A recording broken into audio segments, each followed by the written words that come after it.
So, the beginning,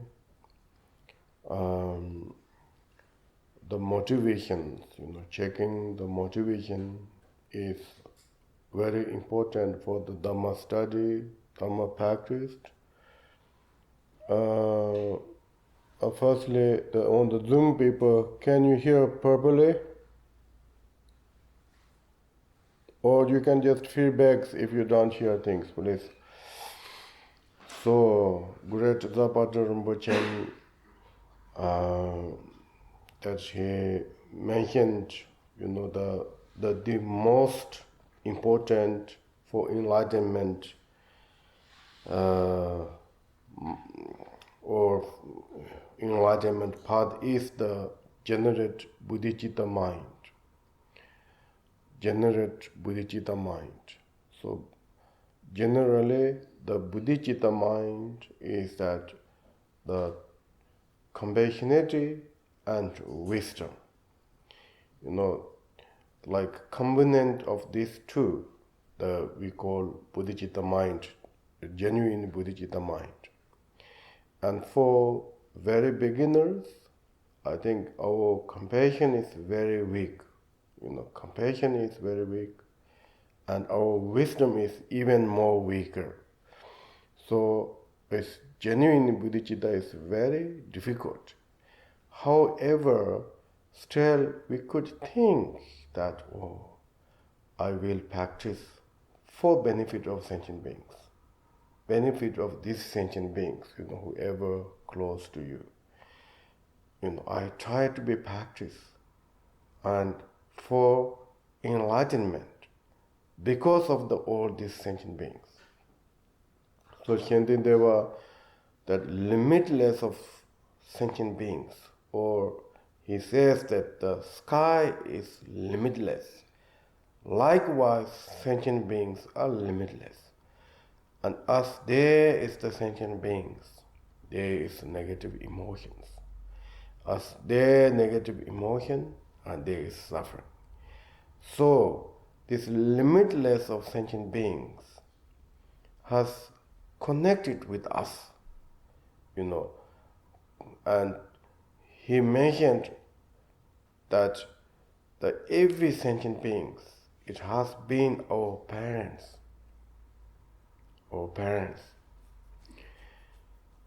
So, today we have very fortunate and we gain precious human life.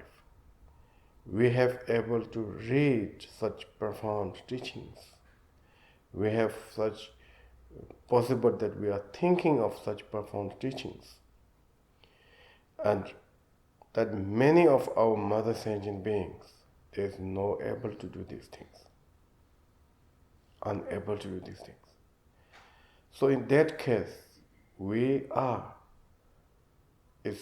very high quality beings. So the Bodhicitta mind means whatever we do some virtue actions, try to think of the all mother sentient beings. Of course that all of us, we are looking something peace, joy, enlightenment qualities, or even Buddhahoods. But this is also has to be linked with sentient beings.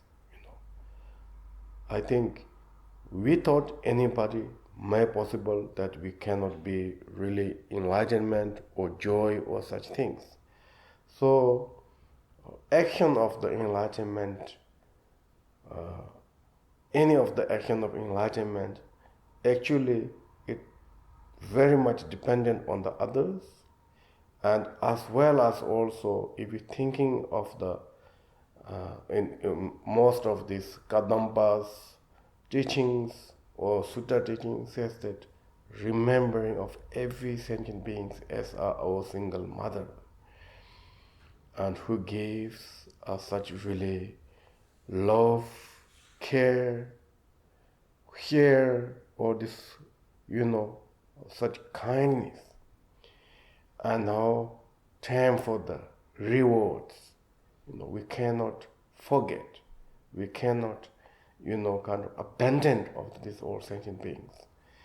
And today, as we have such ability to practice such Mahayana teachings, enlightenment paths, and this kind of situation is really rare.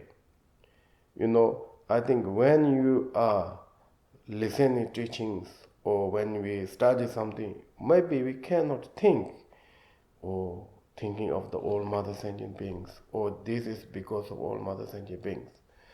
But if you sometimes, if you're really sitting down and think a little bit, how sentient beings are really suffering, how yourself, these negative emotions, it comes, and we have no power, there is no even really smell of the happiness in our mind, you could say, I think. Normally, if something, when you eat everything, still there's smell left, food smell, right? And we can feel that, oh, there's someone cook or someone ate. But of course, there's nothing left. So, for like that, sometimes it should be some smell left, happiness of smell. But when these negative emotions are arising, there's even not such that kind of left. So power of negative emotion. And this kind of emotion is everyone is suffering. Everyone. So the Buddha's teaching is supposed to be antidote of that. So if someone who are practice of the enlightenment, I think we should understand this suffering is really our enemies, dangerous. This emotion of suffering is something really we should understood, this is like something really suffering.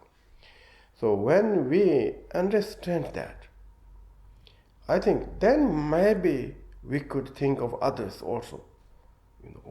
This suffering is not only me, not only myself. I think someone who really knew very clearly about suffering of negative emotion, then maybe we could say, I think you are understood of this renunciation.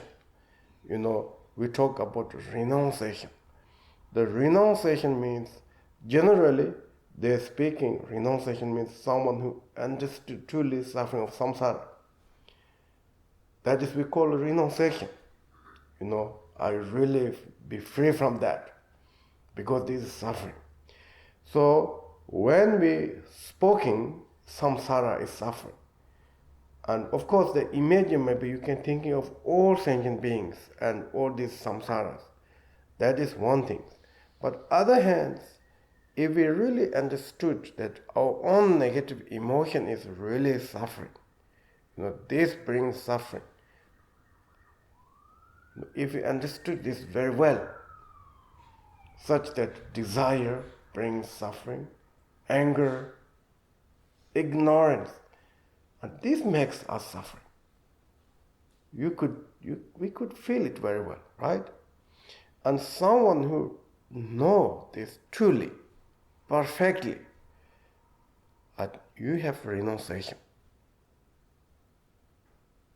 And then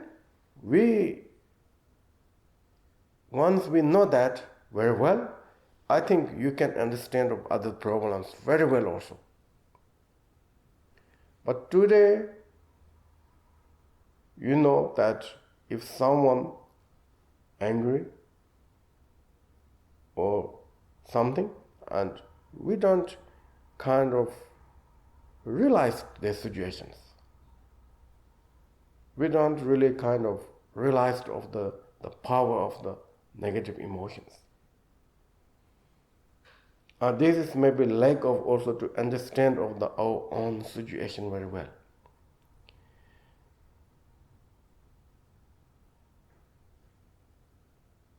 So in order to having the bodhicitta mind, I think the basic thing is that we have to understand of the suffering or suffering of this negative emotion, ourselves and others, very clearly.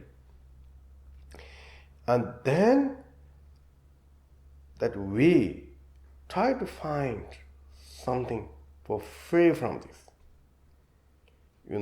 If you don't know the suffering of the negative emotions, then maybe we don't looking for enlightenment path. We don't looking for the meditations. We don't looking for the also study of the mindfulness or practice and etc. Even we do something, that can be just education, not really enlightenment path. So that's why I think great masters, they are saying that you should have this understood of the suffering of samsara. The four common thought is very foundation, very, very foundation of the Buddha Dharma. So I think sometimes we use common. Common can be, I think it's foundation. Common means that, that can use for everywhere. Means it's foundation. So that as long as we do not understand of the suffering of samsara or suffering of these negative emotions, and there's no way to thinking of the also cause and conditions. So someone who really is suffering, then may possible they're looking for cause and condition of that. And if we find the cause and condition of that, may possible then antidotes. But if we do not understood that this negative emotion of mind is suffering, we won't looking for the also cause and condition of the sufferings. And we will not apply of the antidotes. But then someone does that, then I think that person is already ready to help others.